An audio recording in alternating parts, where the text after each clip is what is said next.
Live and direct from anywhere in the world, it's The Kelly Show with Dr. Kelly Mondesire. Hello and welcome back to The Kelly Show, real people with real stories in real time. And today, you folks are in for a real treat. Today, we're wrapping up the month of April, which is the state of global agriculture. And I've welcomed back all four of my guests I've had on the show this past month for a panel discussion. So hold on to your hats and stay tuned for a really great panel discussion right after a word from our sponsor. Be right back. This portion of The Kelly Show is being brought to you by White Wolf Advisory Services. We are the bridge between nations, creating growth, commerce and collaboration between cultures. Contact us today for more information. And welcome back to The Kelly Show, real people with real stories in real time. And today I have four of our guests that have come onto the show this month for a panel discussion. And I'd like to introduce each guest to you. The first guest, Mr. Eamon Walsh, who is the CEO of Get Funded, who is based in Maynooth, County Kildare, Ireland. Eamon's passion is to help secure the futures of our farms and farmers. Welcome, Eamon. My next guest is Ernest Papadoyanis, president of Conquest Capital Corp., who is currently located in South Florida, Delray Beach area. Ernest's background is inclusive of aquaculture, agriculture, alternative energy, economic development, seafood distribution, and healthcare and wellness. Ernest is a leader and builder of successful development teams in both startup and growth stage companies. Ernest, thank you for joining us. Welcome back. My next guest is Ken Dunn, who is the founder of Eternal Flame, Africa's gift and connecting communities worldwide. Ken is a public speaker, lover of nature, and believer in social justice. He is a positive environmentalist who initiated the Trees for Africa campaign, which is an active project and that has planted and grown thousands of trees for a variety of purposes.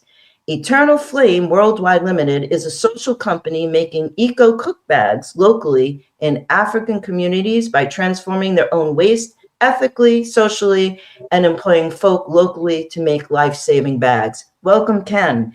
And my next guest is Dr. Neni Panergia, who is affiliated faculty at the program in Hellenic Studies at Columbia University.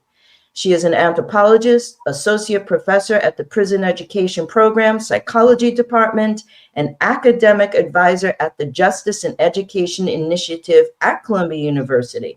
She is the author of numerous essays on anthropology, ethnography, critical theory, art and architecture, critical medical studies, and politics, as well as several books focused on critical social issues. Welcome, Neni, and welcome all my guests to The Kelly Show. And thank you for coming back to participate in this panel discussion. And let's get started. Ken, you had posed a topic which is quite substantial and critical in today's environment of social issues and farming. And you have projects that are located in Southern Africa, which has an unpredictable climate. Now, what is your perspective, and I'll open this to the panel, on how to farm smart with an unpredictable climate, particularly from your Southern Africa perspective? I'll open the discussion to you, and folks, we have 10 minutes for this topic. Take it away, Ken. Yeah, thank you, Dr. Kelly. I mean, what we find is the rainfall is not predictable any longer, and therefore we get fairly violent rainfall events, which we've actually got to measure and we've got to manage, and so farming smart by actually zero tillage, by actually covering the soil with a cover crop, we've found to be really, really helpful. So we've actually companion planted grazing vetch with the maize crop, The grazing vetch, which is part of the pea family, spreads completely over the soil. It's nitrogen fixing, so it actually blocks out the sun and the wind from desiccating the soil while fixing nitrogen, and it actually supports the growth of the maize. So companion planting, conservation agriculture is the way forward. Any views on that, folks? I think if I can come in on that, Ken, you're right in what you're saying with regard to companion planting and that, and cover crops and all of that. And you and I have spoken about this, but um, from my perspective, I see a solution to the we'll call it the irrigation problem, to the unpredictability of water and all of that. I see a solution on the horizon from a tech point of view in some technologies that are coming on stream and some that we're involved with, right? Mm-hmm. I see another challenge, as often is the case when you have a solution, it creates a new challenge. And this has always been the challenge in innovation and technology in terms of agriculture, is the distribution of that tech. In actual fact, the technology is there, right? It is actually there. We're on the cusp of some of it, but it is essentially there. The bigger challenge that I see is, how do we actually get the solutions to the ground? And I know you're very active on the ground with bringing solutions to Africa and Southern Africa. So from my perspective, in terms of what we're doing day to day, the challenge I see is actually I can see the solutions, right? The challenge is, how do we get them down there? Yeah, I mean, one of the things that we're working with, very different groups of people. Some are commercial farmers that are really struggling with wind erosion and the soil just disappearing, and that's where the cover crop is really helpful. Others are more small scale and on slopes, and there what we're finding is actually swales on contour, which are a very, very nice description for a ditch across your field, with the spoil from the ditch downslope, so that when the rains come and they wash your soil away, they actually wash it into a hollow, and it actually dissipates. It actually sinks down into your soil. So the storm event, actually, you prevent the rainfall from being a hazard, and you convert it into a resource, and you stop it from rushing across the surface of your fields and actually disappearing into the rivers, never to be seen again.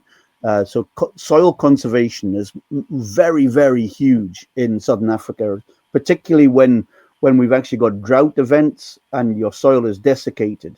Yeah, I wanted to pop in on what Eamon was referring to, and that is that the availability of the technology, because it is absolutely there for sure. As a matter of fact, we are jointly working with a company right now that saved over 97% of water usage in the laboratory testing, and now is going to the field, as well as fertilizer and pesticide use. So it's there. It's just a matter of, again, it goes back to getting the investment into agriculture, and especially into Africa, which has been a big resistant point all along, and how we can do that, because those technologies are available. So we've got to crack the nut as far as bringing that awareness and getting the capital into those communities and into those farms to be able to get that technology in there. And a lot of it isn't that expensive to actually buy. It's just a matter of getting the commitment to do it. Can I ask something which might appear to come from a different location? But what are the primary hindrances? What are the primary points of resistance to getting that on the ground? Who resists that? Why is it so difficult to get that on the ground? Well, the thing is, we've struggled in terms of raising capital and funds for Africa as a continent, right, inclusive of Southern Africa.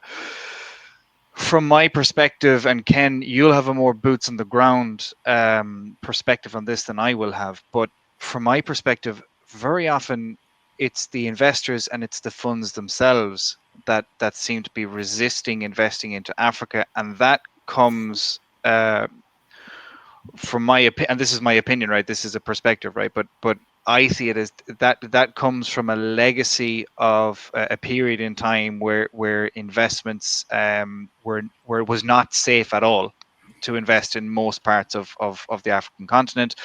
Um, be that because of corruption, or be that because of unstable markets, or be that because of whatever else. But there is a legacy there. There's a trust issue within the legacy of investing in Africa, where still Western investors just there's a lack of trust within the continent. It's getting better. It is getting better. We're seeing some offices open in London now, for example, over the last number of years, that are dealing specifically with African investments. But that, to me, is still a big resistance for Western investors. Eastern investors seem to be more open to Africa for sure. But Western investment, that seems to be a big issue, is the actual funds themselves, and that lack of trust that still exists there. But Ken, I know you'd have a different perspective from boots on the ground, possibly, but that would be Well, my. no, I mean, I echo your comments about the East, being prevalent across the African continent, and opportunities are very much there. I'm very interested in Ernest's talk in a moment also, because actually I actually see carbon credits as being part of one of the way forwards as well, particularly with biochar.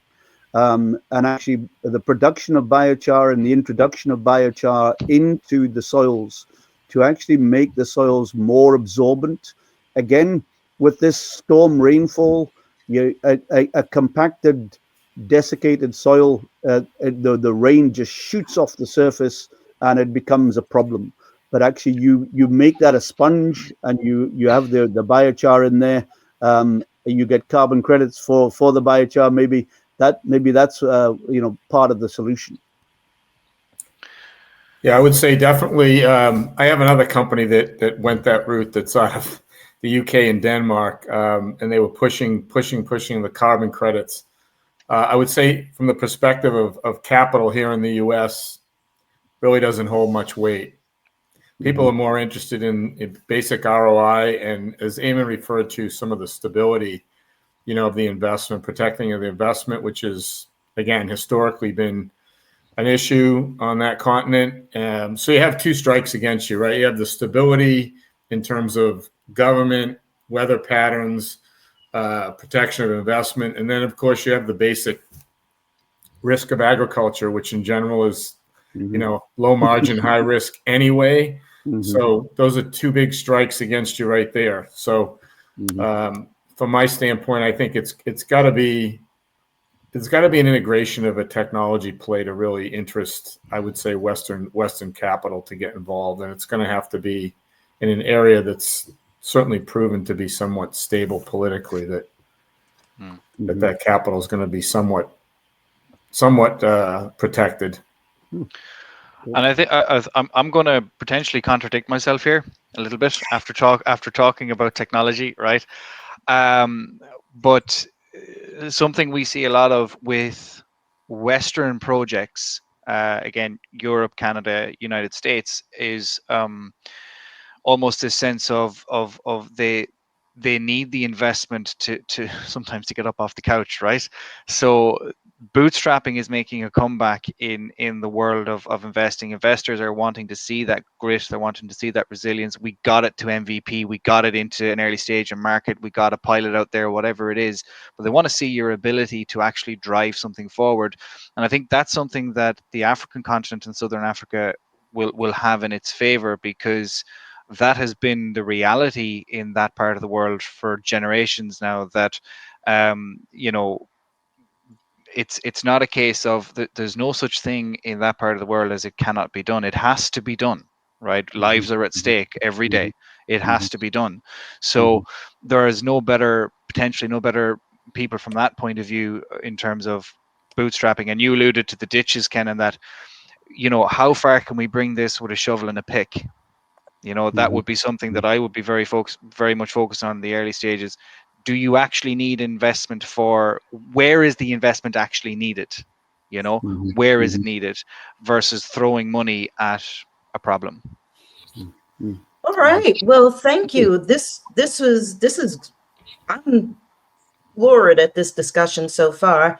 And this is a great segue into, Eamon, you had presented a topic of discussion for this panel today, and that is the positive actions we are taking as farmers to become less reliant on funding, grants, loans, etc. So let the conversation continue, please.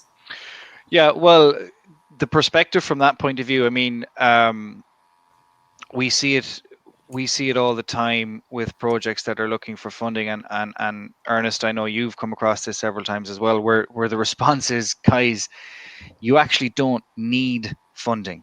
You need to put boots on the ground and you need to do some work, you know. And no better group of people than agriculturalist farmers and that to know hard work, right? I think the challenge within that potentially is, it's a different, in today's world, it's a different type of work than, and we would focus primarily with family farms, generational farmers. It's a different type of work that's required than their mothers and fathers and grandparents and great grandparents would have been used to. It was out in the fields, hard, you know, sweat of your brow work, whereas now it is more academic, it is more business plan orientated, financials, and all of this. So if the business model is structured correctly, we are over reliant, in the Western world at least, we are very much over reliant on grants and over reliant on lending. And we need to restructure the business models that exist within agriculture to reduce that dependency. Yeah, and I would say I would complement that with also in the Western world for sure is to a focus derived on more niche marketing. What we've seen is the rebirth of the small family farmer, small to medium-sized farmer here in the U.S. Based on organic farming and a combination of organic and buy local, support local farms. So now that's been a rebirth, and we tried to push that for years in the aquaculture industry. And we were unsuccessful only from a governmental standpoint of decades went by without being able to establish organic standards for seafood in the United States, which was absolutely mind-boggling. But if that had happened 20 years ago, we would have seen a rebirth of small family aquaculture farming that could do the same along the same path as the agriculture community has done with small local farms. And I know we have farmers markets here in every city every Saturday. People come from all over to buy local, buy fresh, buy local. So it's been a great way to rebirth, and it's a specificity toward, again, those organic, pasture raised, grass fed, all the niche markets that have allowed small farmers to get 2, 3, 4 times what their commercial product would be from a sales standpoint. They can never compete against mass agriculture. A head of lettuce for a head of lettuce. If there's no niche market there, they're never going to be competitive. But they can on a small local or an organic or a pasture raised, whatever the niche is. That specificity has allowed them to make the margin they need to have a business. But isn't there also another problem added to this? I mean, organic agriculture actually has become viable only since big corporations decided to enter into organic farming, right? I mean, we did not have or dairy production. So we used to have these small farmers, as you say, Ernest, small farmers who would come to the farmers market and who would get a gallon of raw milk, but then organic Horizon and Stonyfield Farms and all sorts of conglomerates, big business conglomerates entered the market, and with we really don't know where our milk comes from, right? I mean, unless we buy it from the very specific farmer at this very specific market. Which to me actually brings up another related question, which is really the way, the distance that food travels in order to get to our table, right? So the United States, I think, with NAFTA, trained farmers in Mexico, in Canada, in other Southern American countries to start and engage in organic farming.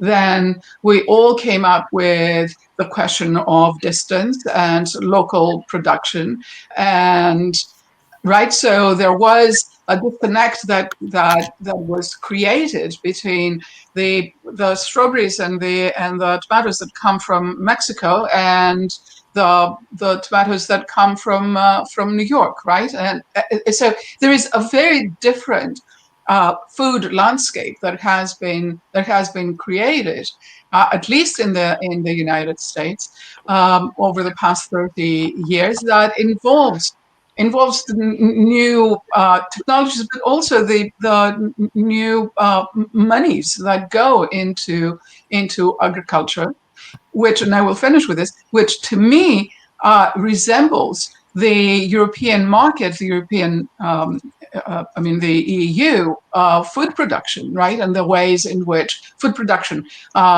moves throughout the EU, when you have people in Greece who grow tomatoes and grow olives and artichokes, who have to import tomatoes from Denmark or sorry, from Belgium, and cucumbers from Amsterdam, and olives from Portugal, right? So there's to me, and I'm not an agricultural specialist, I'm just a grower. To me, there is a very upsetting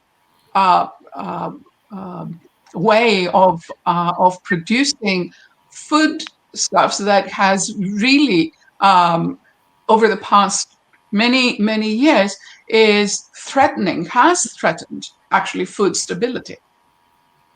I want to come in on that on the organic piece where you, in terms of the conglomerates, that, because I think you're skirting around an issue that's part of this as well, which is a regulatory issue, right? So I would say when we talk about agriculture, something I've said in the past, a word is just a noise that we make that we all assign a value and meaning to. There's no guarantee that we're assigning the same value and meaning to that noise when we make it.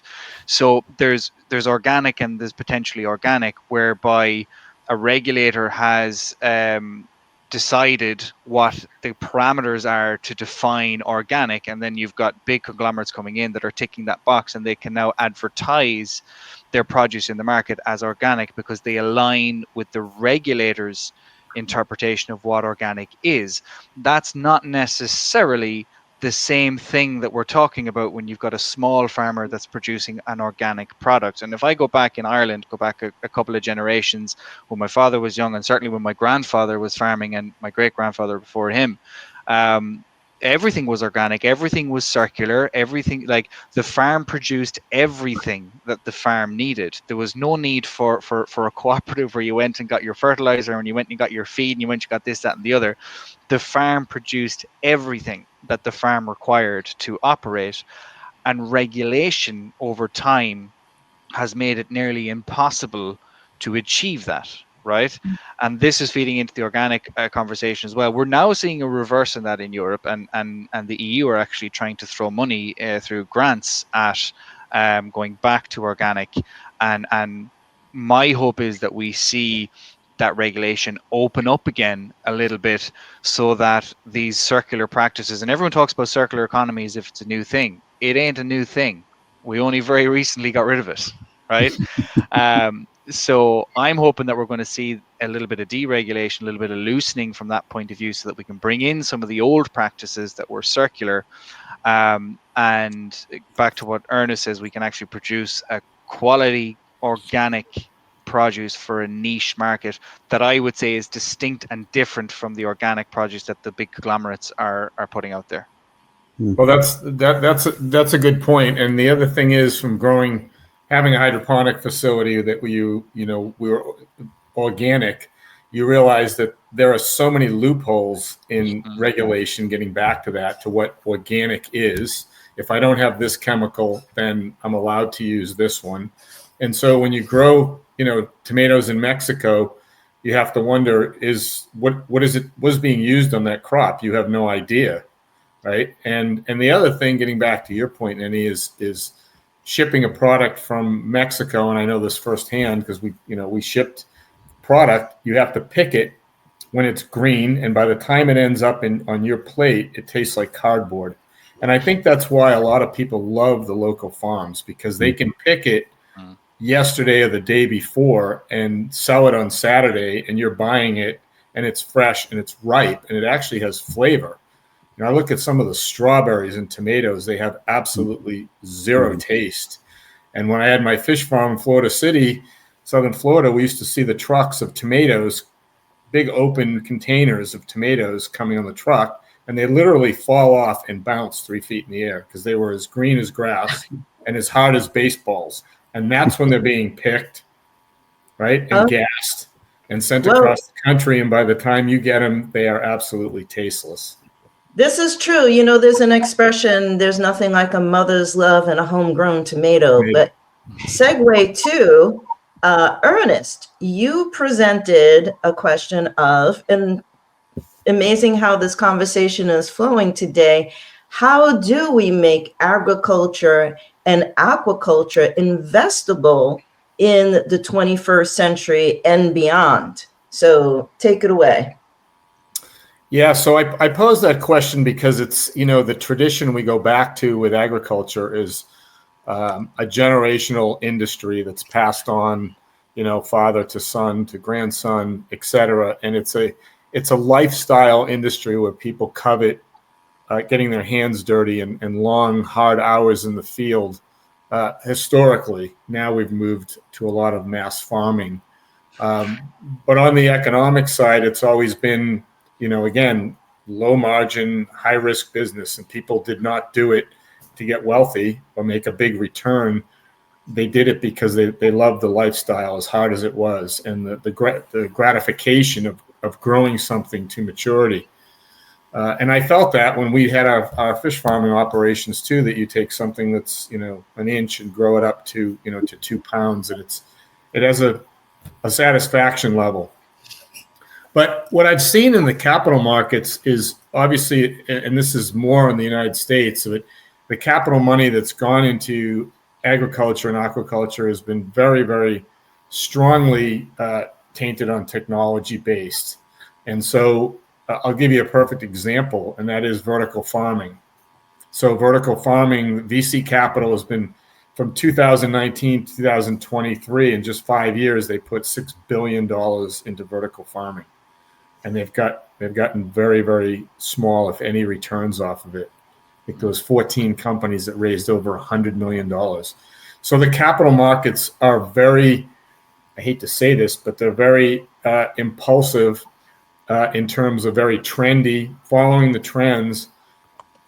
So I would always argue that it's best to try to incorporate what you're doing or into those trends in any way that you can. And I'm not saying to change a business model totally, but if you can input those technologies that make it a more sexy investment, you'll attract more capital. And, they've invested, the VC market's invested over $50 billion into ag tech. And if you look at that compared to straight agriculture, the discrepancy is absolutely massive. So that tells you where the money is going. Mm-hmm. So Ernest, can I just jump in there and just ask about, diversification away just from food, and of course food is vital, but actually, I've been raising interest in an investment in actually in fiber from some of the work that we're doing, some of the stuff that we're growing, and also actually Nenny, I'm working with the Batwa in Uganda, and we're actually growing medicinal plants on the forest margin there, which is high value. It's very niche. I know it's not mainstream. What are your thoughts on that one? Goes back to what I said before. You're absolutely playing in the strong point of a niche product, right? It's no different than a grass-fed beef or an organic carrot or a locally grown head of lettuce, right? So yes, I would say that's excellent. But I guess my point, if I didn't get to the whole thing, was that if you have a farming operation and there's any way of pulling in some of these technologies, either from a licensing mode or a JV mode, anything you can utilize in your farm to make it less risky, shorten the production, cheaper product, better product, whatever you can use in that, using less water, it makes it more attractive to capital, because the reality is that VC capital wants to go into tech, at least in the US. That's where the big money is. So it's not to say that we can't grow the food and it all has to go into tech, because at the end of the day, tech's not worth anything unless the farmer buys it, right? We can have all the fancy gadgets we want, and if the farmers don't buy them, then there's no money to be made. So it has to have application. And I think that's a little bit back to the point we were talking about in Ken's question, is how do we, the capital markets are very willing to invest in technologies, and then it seems the money dries up in a sense when you get to the we got to get it out there. So they'll invest in the technology the farmers need, but they won't extend the credit, or they won't invest in the farmers to actually purchase the technologies that they need. So and then it comes a little bit, I think, back into what Nini is saying, because then you've got the conglomerates that come in that have the capital behind them, they're self-funded or whatever the case may be, and they can invest, and then their market share increases, so on and so forth. But the one thing I would say with regard to all of this is, and we've kind of mentioned this already, there's very little new in any of this. If you take hydroponics for example, in terms of the technology, hydroponics must be at least 100 years old, Ernest. I'm not entirely sure, but hydroponics is old technology. It's 2,000 years old. Yeah. Yeah, it's correct. Actually, you're right. Yeah, it is. It's very, very old technology that has been picked out and revived in modern times. So to me, there's a deeper question when you see a market and you see an industry and society picking up on technology that's 2,000 years old and going, okay, let's tweak it here, let's bring it up to modern standards, modern engineering, blah blah blah blah blah, so on and so forth. But why are they looking for that in the first place, right? Why, if there are no issues, if there was no problems in food security and everything else, why are we looking for these problems and going back literally to tech that was developed 2,000 years ago, and then positioning it as something new, right? And trying to attract you make it sexy and attract this investment and everything else. So there's and I think I'm going a little bit off point to Ernest's question here, but a big part of this is the drive to produce more food cheaper, right? More food cheaper, which comes from food cosmetics. Well, in part, right? It comes from food. We actually produce enough food to feed the world as we stand, right? Actually, a lot more than we need to, right, to feed the world. But you've got oranges not being accepted onto shelves because they're missing the little green bit on the top. You got carrots that are crooked that are being sent away as well. They got to be perfectly straight and this kind of thing. So there's a deep problem within society when we're looking for these kind of, like, think about it, right? We produce more than enough food on the planet to feed the planet, and one of the biggest narratives on the planet is, how do we produce enough food to feed the planet? But Eamon, I'm glad you call this a cosmetic problem. It's a first world problem, right? Big time. Right? Yeah. And the problem is not food production itself, as you say. It is getting enough food to enough people who need it, right? I remember in 2018, I think it was, I was in Malawi, and there was a there was a group of people there from they had come from the State Department, and they were visiting solar farms in the in Malawi, outside of Lingungwe, in out in the what we used to call the bush, and they had been abandoned. The chief officer there was saying that they had put the solar farms 10 years earlier there. They had trained people how to maintain them on the agreement that in 10 years they would just turn the solar farms over to Malawians, right? And they had done that, but the solar farms were not being maintained. And I asked why, and this person said, "Well, they're not interested in this." And it's true, Malawi does not have electricity everywhere, right? I mean, people, the country is dark after sunset. And I was asking, why would they not be interested in maintaining the solar farms, right? And the answer that I could get only from Malawians, right? Not from this person from India who had come to Malawi to establish the solar farms. What Malawians were saying was that the soil was so thin that even with the solar farms, that the problem of the topsoil was not being addressed, right? So yes, of course, there were solar farms there, but they were not addressing the problem that Malawians were facing every day, right? So the and again, I'm thinking about the EU, and again, I'm thinking about the fact that Greece had, in 1981, when Greece entered the European Common Market, as it was called back then, Greece was not only self-sufficient in sugar, it had 5 factories, 5 sugar producing factories, and we were building the 6th one.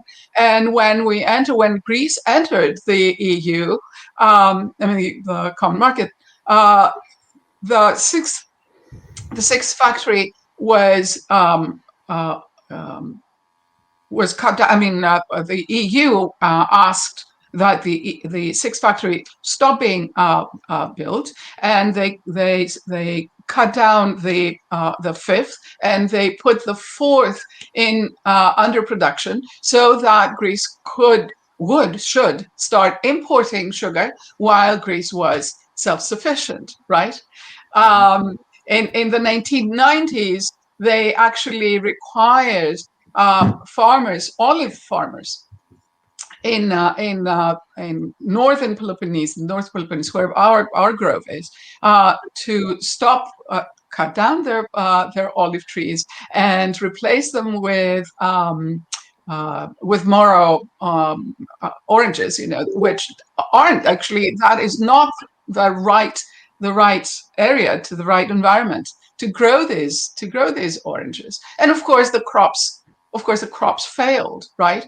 So people who had been by definition and by family olive growers for generations upon generations found themselves working in the factories, in the cement factories in the area, because they could not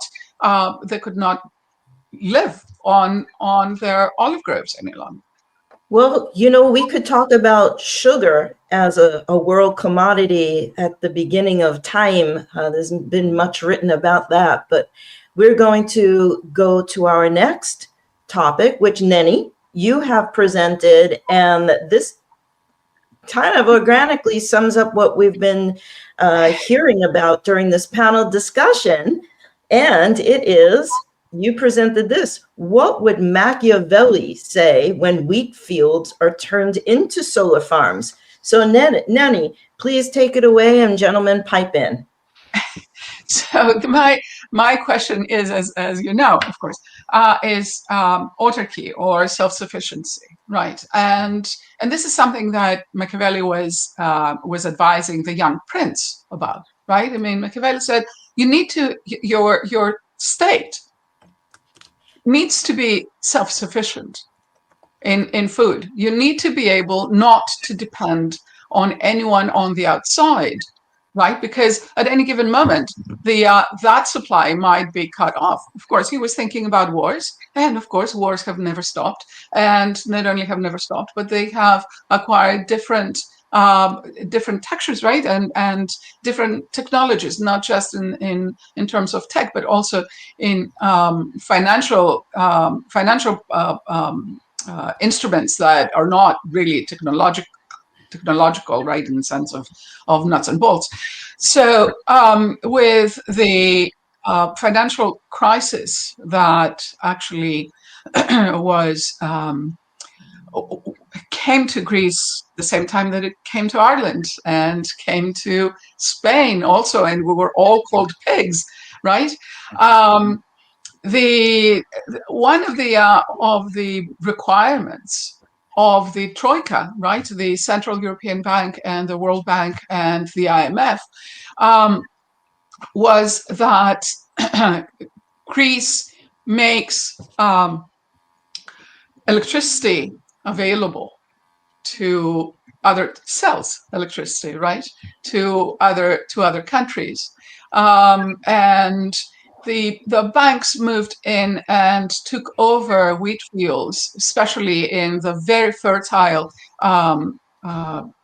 plain that connects Athens to central Greece, so that you drive over there now and you see more solar farms than wheat farms.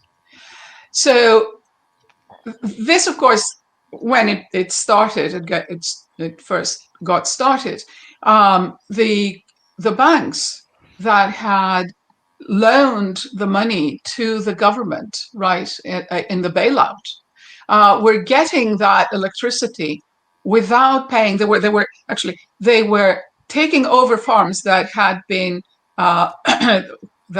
beholden to the banks, and instead of taking the farm right away, right off, and turning it into the bank that would then give it to another farmer who would be growing wheat, the European banks took the farms and placed the solar farms there.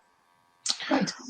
So the farmer lost the farm, lost all source of income, but also the country lost means of food production. Sure.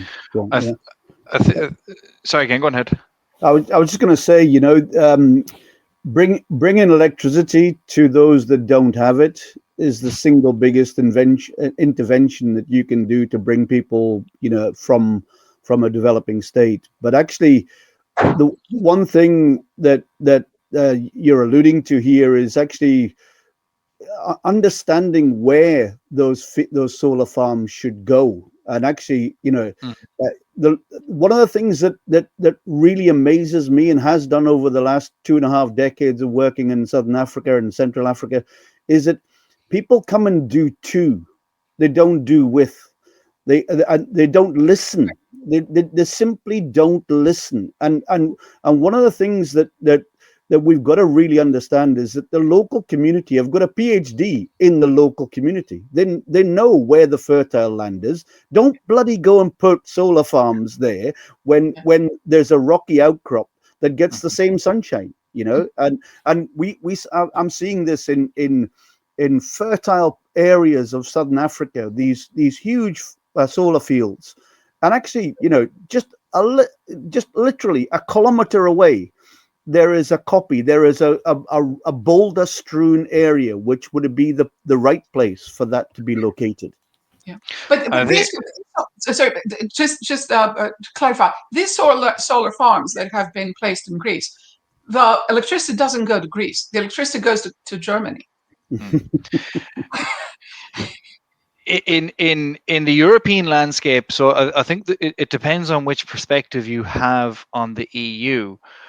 You from an outsider looking in, you could look at the EU as a consolidated, almost like a nation, kind of like the United States, where you've got a bunch of states Right. that, and they're under a federal government, right? And it's very united, and it's the United States. From the outside looking in, I think you could look at the European Union as something similar to that. And when you look at it through that lens, you kind of go, okay, well, then, yeah, Cyprus makes this for Europe, and Ireland makes that for Europe, and Spain makes that, and Italy makes this, and so on and so forth. But that's not what Europe is, right? Europe is a collection of independent states, right, that should be striving for their own independence and security and everything else. Now, in terms of solar farms replacing wheat fields and that, my outlook on this is the first thing a farmer should be farming is food, right? Mm. The second thing they should be farming is energy. And the third thing they should be farming is building materials. But back to what both of you said with regard to the solar plants, and as Ken said, you don't put or solar farms, you don't put the solar farms on the soil that's good for growing your cereals or good for growing your whatever. On our farm, we've looked at doing solar, and exactly as you said, Ken, we looked at doing it on the big sheet of rock that is not good for much else than maybe raising cattle or sheep, and we've loads of other places we can do that. Mhm. So it's very much, I think, a case of everything. And I like what you said as well, Ken, about people come to do to, not to do with. And I remember in Zambia, nothing to do with farming, but a famous case of when I was down in Zambia, there were a load of mosquito nets brought into a community to cover the beds because they noticed none of the beds had mosquito nets. So the locals turned them into, because they were white, they turned them into veils for wedding dresses and fishing nets, right? Mhm, Because mhm. believe it or not, after living there for a couple of thousand years, the locals knew how to deal with the mosquitoes. So we have this tendency to look at others, be it people looking into the EU and assuming we're all one big thing, or be it us looking into Africa and assuming, we tend to look at others and go, oh, we know better, we know what to do here. And no, you don't. You have the bag of tricks that's needed, but you don't know where to put it, and you don't know what to do with it within that ecosystem. You know. Mhm, mhm. I think it's the same. It's the same old adage that you have.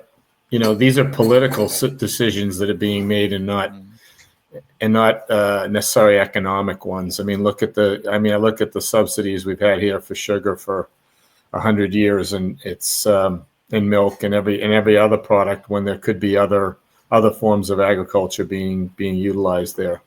Mhm, So. mhm. Yeah, and I think the other thing, this march of progress, as we call it, what are we losing along the way? It is really interesting to go and listen to the elders in the Batwa community about the medicines that they use every day of their life, and they've been evicted from their ancestral home, because a national park has been designated, and we're wanting to get tourists into this area. But actually, what are we losing with this march of progress? It's a really interesting one. Mm. But national parks are there to maintain biodiversity, right?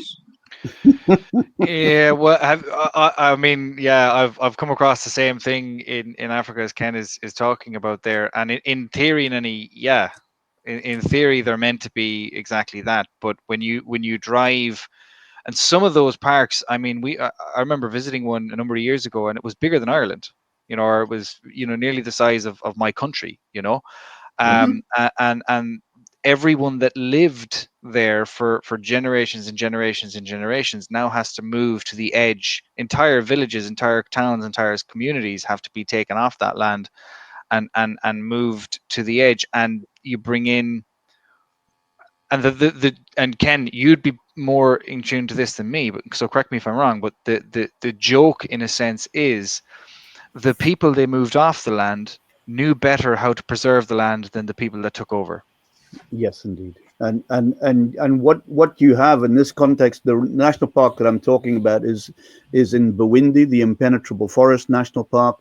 What you have now is you have, massive numbers of visitors coming in to go gorilla trekking, and actually you've got pathways through there the indigenous plant. We've actually gone and harvested some of the species and actually created our own pocket forest pharmacy alongside, just outside the national park, to conserve the way that the Batwa have lived for generations and generations, and in harmony with nature. And this is what we're kind of losing, this connection with Mother Nature, and how we need to look after her and she'll look after us. Well said, Ken. I just want to add, as we start wrapping up this episode, which has been an incredible discussion, that in my observations, and I'm no expert, I find that war, politics, social issues, and economics are factors that all come to play in the cost, whether it be financial or personal costs to people all over the world, in terms of how they put food on their tables and in their stomachs. And how we feed the world is so important going forward. And in today's world, with everything that's going on, I don't know. I don't know what the answer to social, climatic, and human issues will be going forward. I think the world needs to get together and find a way of feeding us all in a sustainable fashion that not only feeds everyone, but also provides a roof over everyone's house, yes, their heads, and provides a means for a sustainable and well-being for everyone. I don't know that I'm saying this the way I'd like to, but any last words, sentences for everyone here? Ken. Kenny, can I just, at the risk of annoying any farmers that are listening, I think it would be wonderful for us all to actually take our part and actually growing our own food in our own doorstep, whether that be vertical, whether that be in a yard, in an allotment. But actually, one of the very powerful things that we've done with a charity that I run in Africa is actually keyhole gardens. These are 3-meter circular gardens right next to the homestead. Water retentive, shade netting, windbreak. You're growing food on your doorstep, fresh food on your doorstep. There's nothing better. Right? It's like the old-fashioned Victory Garden from World War II. Actually, I've put an almond tree, pomegranate trees, an olive tree, dates, key lime, Meyer lemon, and figs, rosemary, lavender, and herbs on my property, and along with hydroponic lettuce and tomatoes. So there you go. Kind of getting ready. What I will say, Kelly, is we definitely still need our wheat, because that turns into barley, because that turns into malt, and that goes into Guinness. Jeez, Le Pain Quotidien. I just can't get away from you, Irishmen. Well, I want to thank everyone for coming on to today's show and this incredible panel. I've learned so much, and quite frankly, although I'm the host of this show, after we put it together and air the show, I'm going to go back and review this discussion, because you are all global experts. Ken, you're back off to Southern Africa. Eamon, you're in the motherland and Ireland. Ernest, you're in Southern United States. And Nenny, you're off to Greece. And I want to wish everyone a wonderful, wonderful rest of the year. I hope all your projects come to fruition. And let's keep the conversation going. And folks, I want to thank you for viewing today's show. If you would like to get in touch with any one of these guests, they have had their own interviews this past month of April. Go back to the YouTube episodes. You'll have their contact information there. And I want to thank everyone once again. This has been an incredible conversation. And going forward, we have the month of May coming up on the show. So Stay tuned. Subscribe today to The Kelly Show. We've got the contact information here to be a guest. Write in, tell us why you would like to be on The Kelly Show, what your story is, and we'll have a conversation. And don't forget to subscribe today to the YouTube channel where you can go back and view my conversations one-on-one with today's guests. And we will see you next week as we launch the month of May, which is transformation and reinvention. And we have an incredible lineup of guests. So thank you very much. And we'll be back next week. So stay tuned. Gareth, take it away.